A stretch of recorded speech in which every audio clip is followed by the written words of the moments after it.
Hey, what is going on, ladies and gentlemen? My name is Quarbit, and today we'll be talking about Europa Universalis 4. More specifically, we'll be talking about how the game's been holding up now that we're just about mid-February of 2019. For the lesser informed of you who have literally no idea what the hell I'm talking about, Europa Universalis 4 is a grand strategy game set at the 1444 start date in human history, made by a studio called Paradox Interactive.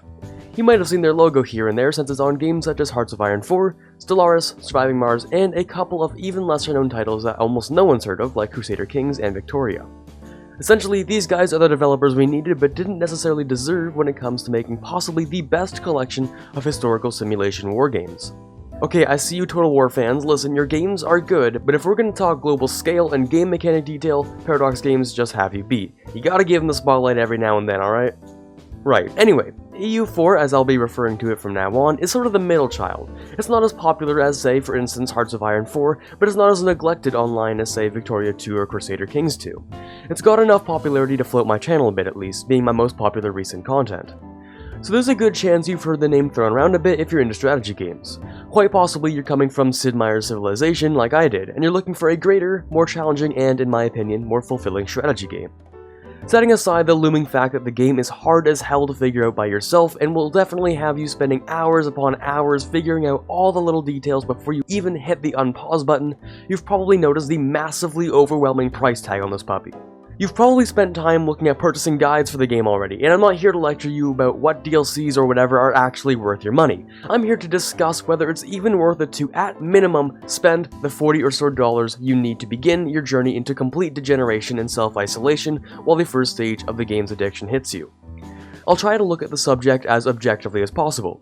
As someone who's been playing for a ridiculous number of hours though, it's impossible that I won't be singing at least a few praises about this game. Let's start, of course, with the cons, just to let you know exactly what you're dealing with. Let's start off with the big one. This game is not complete without the massive $300 price tag, or at minimum a large chunk of that in add-ons and DLC. Clearly, you don't need the sound packs, immersion packs such as Rule Britannia or the unit packs. I'm already well aware I'll be getting thrashed in the comments for this, and I'm sticking by my word. I have played basic vanilla EU4, and one of the big things that stands out to me are the options that are flashed before you, only to be locked behind DLC. Privateering your lightships being one of the more memorable things among the colonization options and the China DLC, which serve not only to add flavor to the game, which is their clear intention, but also to add things which you'd think to be really basic game features, like choosing native policies and even simple things like supporting independence. Like seriously, supporting independence, the single most important mechanic when playing as any vassal from the beginning of the game, is locked behind Conquest of Paradise or El Dorado. Even things as simple as changing ownership of occupied lands and developing your land just to get the tech institution, which I might like to remind all of you is one of the sole most important things in the game, is locked behind this disgusting DLC policy. Don't get me wrong, this game is absolutely amazing, but for the absolute best quote-unquote budget experience, you'll need to be shelling out a minimum of 100 to 150 CAD, or roughly around 75 to 125 USD. That is above the price of a new release, and this game is 6 years old, not to mention on Steam, which generally has better prices on games. So yeah, the big turnoff for people is generally that giant humongous price tag, which is understandable. And seeing as we're still on cons, let's talk about something a little bit more minor but not insignificant. The minimum specs to run this 2013 game are exactly what it sounds like. Minimum specs. The special thing about EU4 is that it isn't a game that will chug your frames, oh no. This is a game that likes to take mega gulps of your CPU. Holy hell, this game became something that you cannot even run on a 2013 computer anymore. And if you think you get a pass for being even well over the recommended specs, you are in for a major surprise. Let me tell you just a little story. Now, the game runs pretty optimally on my PC, but you'll notice your frames dropping when you hit speed 5 pretty quick. I don't claim to have a supercomputer by any means, but the recommended specs for this game are 2.4 GHz, while I can't reach maximum game speeds with an octa-core 3.4 GHz processor. By that I mean no frame stuttering even at speed 5.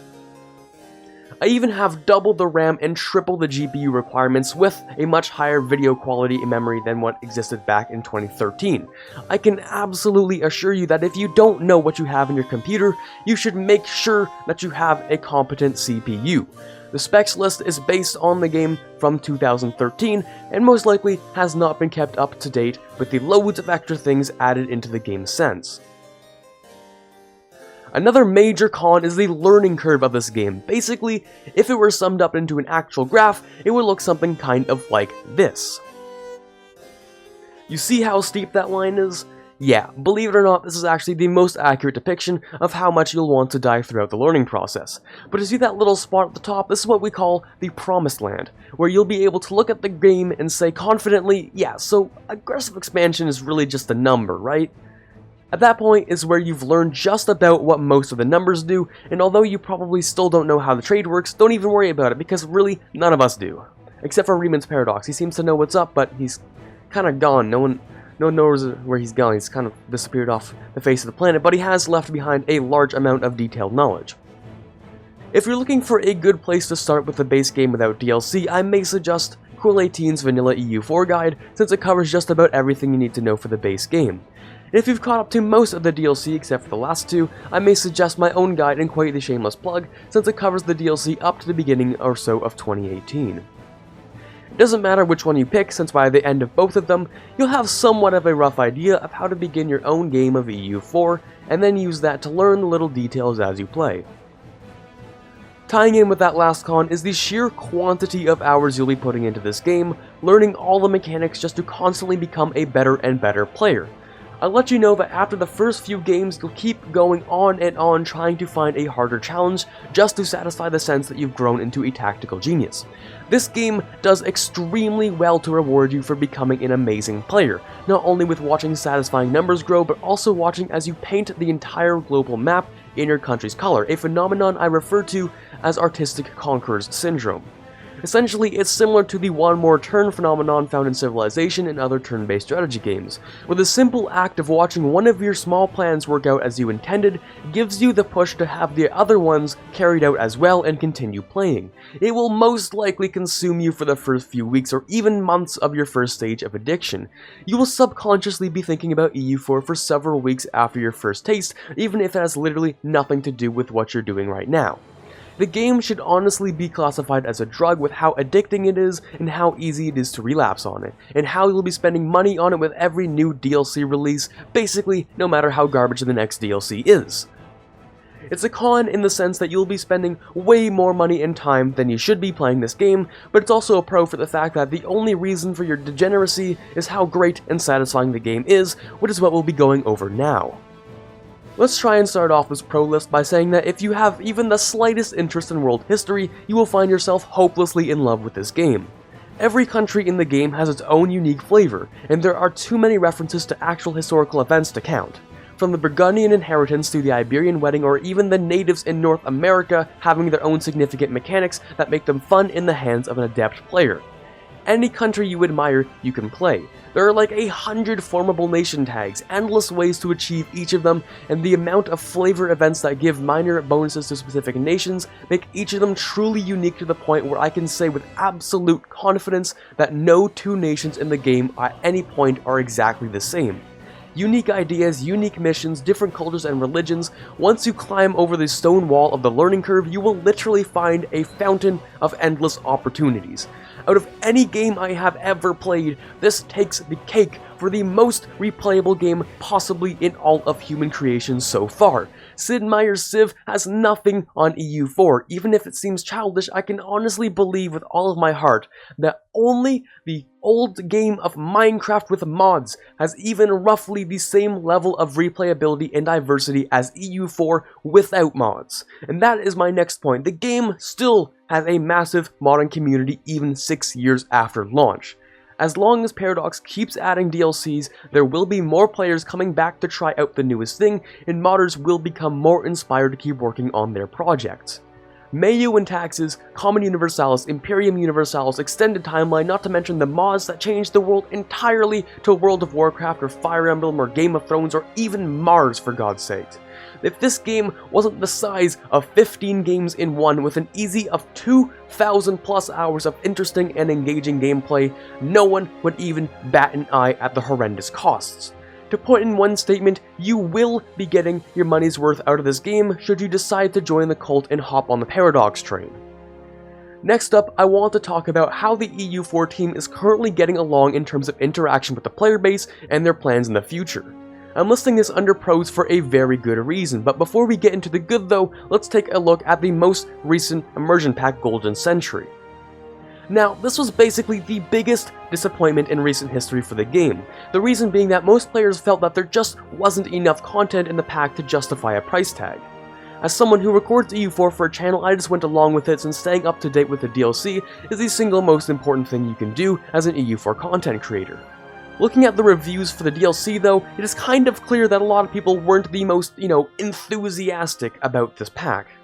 You might be asking why this is a pro. I mean, they just put out a garbage DLC and asked $10 for it. Here's where things get better though. Essentially, Paradox decided, hey, what if we actually looked at the forums and found the popular threads that suggest good changes? Well, here we are, with the dev team in theory looking to take more advice from the community rather than just hope that what they throw out is popular enough. So now would actually be a very good time to board the EU4 train, since it seems that Paradox might take in the suggestions that make sense, including the next DLC, which on my life better be an Italy one, Paradox. I'm looking for that Italy DLC, Paradox. Please deliver for all of us. We've waited too long for this one. We've literally already made the maps for you, Paradox. Just pick one that makes sense and let's get down to it already. Just as a closing remark to that last point, the dev team also puts out this weekly thing called a dev diary that outlines the new stuff that they're working on, so it does bring a highlight to your Tuesdays. So there you have it, my best explanation at what EU4 is looking like these days, and if it's even worth your money to pick up the base game. Honestly, I'd say it is up to you, but if you like anything about history, particularly military history, you don't really have the option, because now that you've watched the video, I'm not sure how you'd be able to resist the temptation of, at minimum, watching someone play the game, which I might once again shamelessly plug in my newest Let's Play in the top right.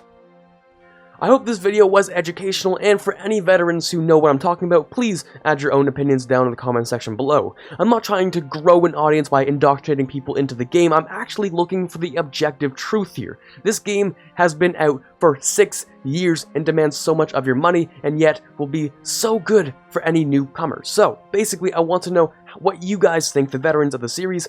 Just sort of put out your own opinions, say, would you buy it again in this current situation, or would you not? Let me know in the comments down below. Don't forget that if you enjoyed the video, be sure to give it a huge thumbs up and make sure to send it to anyone who's considering buying the game in hopes that it might help them figure out their path to progress as well. Be sure to subscribe if you want to see more EU4 videos just like this one, as each one of you is a massive help. This is Quarbit signing off, and as always, have a fantastic day.